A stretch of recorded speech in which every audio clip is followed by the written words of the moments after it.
ہمارے ایک ساتھی ہے، اس کو میں ایک عرصہ دراز سے خواب میں پریشان تتر بتر دیکھتا ہوں، حالانکہ بظاہر بڑا اچھا ہے، ہمارے ساتھ جڑا ہوا ہے۔ صرف آج میں نے ابھی سورۃ یوسف سے پہلے ان کو خواب میں اچھا دیکھا ہے۔ اللہ اکبر۔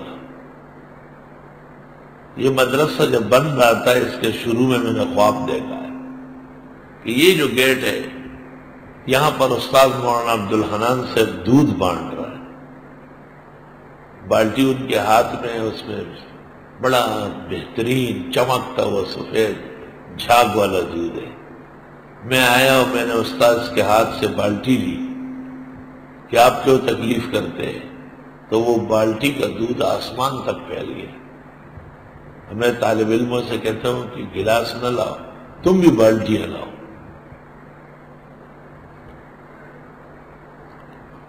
دودھ علم ہے اور مولانا کا فیض ہے، اور اللہ نے یہاں بڑھا دیا ہے۔ ایک دن میں بیمار تھا، وہ بخار تھا، ایک ڈاکٹر کے پاس گیا، اس نے غلط سی پیشن گوئی کی، غمگین ہو کے آیا اور زور کی نماز پڑھی اور بغیر کھانا کھائے سو گیا۔ میں نے خواب دیکھا کہ کوئی کہتا ہے کہ حکیم الامت مولانا اشرف علی، شیخ الاسلام مولانا حسین احمد مدنی، مفتی اعظم ہند مولانا مفتی کفایت اللہ، امام الازہر مولانا انور شاہ آپ کی عیادت کے لیے آ رہا ہے۔ میں نے اپنے کمرے میں جلدی چادریں بچھائی، اتنے میں حکیم الامت داخل ہوئے، مولانا حسین احمد داخل ہوئے، مفتی کفایت اللہ داخل ہوئے، اور اخیر میں مولانا انور شاہ داخل ہوئے، اور شاہ صاحب کے داخل ہونے کے بعد کمرہ ایسا سفید ہو گیا جیسے لائٹ پڑ رہی ہو۔ مولانا انور شاہ نے کہا، قریب سے گزر رہا تھا، پتہ چلا جناب کی طبیعت ناساز ہے، میں نے ان بزرگوں سے کہا کہ عیادت کرتے چلے۔ شاہ صاحب لے کے آئے تو پتہ چلا کہ اس میں علم حدیث کا دورہ ہوگا۔ انور شاہ محدث بڑے اور فقہ کے بڑی تابانیت ہوگی، کیونکہ وہ فقیہ علی الاطلاق تھے، اور حکمت آموزی رہے گی حکیم الامت، عبادت کا بھی دوران ہوگا، جہاد اور جذبے کا شیخ الاسلام، اور فتوے کا بھی معدن ہوگا، ایسے فتوے جو کوئی ماں کا بیٹا نہ دے سکے، کیونکہ مفتی اعظم ہند بھی تشریف لائے۔ اور اس خواب میں بشارت ہے کہ بزرگوں کے طریقے پر ہم ہیں، لوگ تو بزرگوں کو گول مول کر کے بلیکنگ کر رہا ہے۔ الحمدللہ۔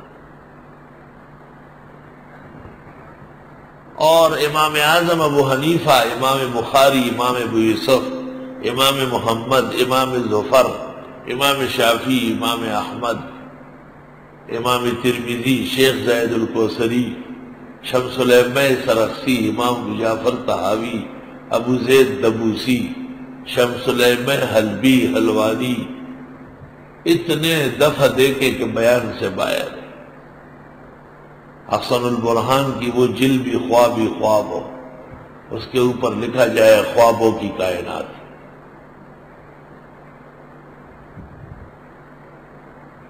اللہ 3 مرتبہ فخر المرسلین سید العالمین صلی اللہ علیہ وسلم کی زیارت بڑی تفصیل کے ساتھ اللہ نے نصیب فرمائی، بہت تفصیل سے،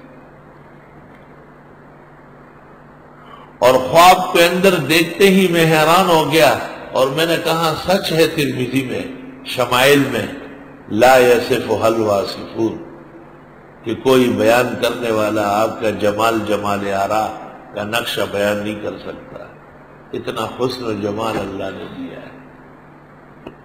اللہ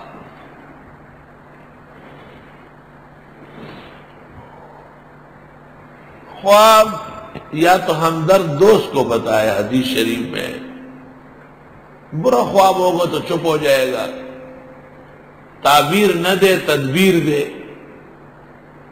یا عالم کو بتائے۔ جو اس کو کئی موڑ پہ ڈال دے گا۔ کمعقل آدمی کو خواب نہ سنا ہے، وہ آپ کو کہے گا تو مر رہا ہے، وہ مر جائے گا، کیونکہ الرؤیا علی رجل طائر، خواب تعبیر کی ٹانگ پر بیٹھا رہتا ہے۔ اذا عبر عنہ طارا، جیسے تعبیر دی جائے گی ایسا جائے گا۔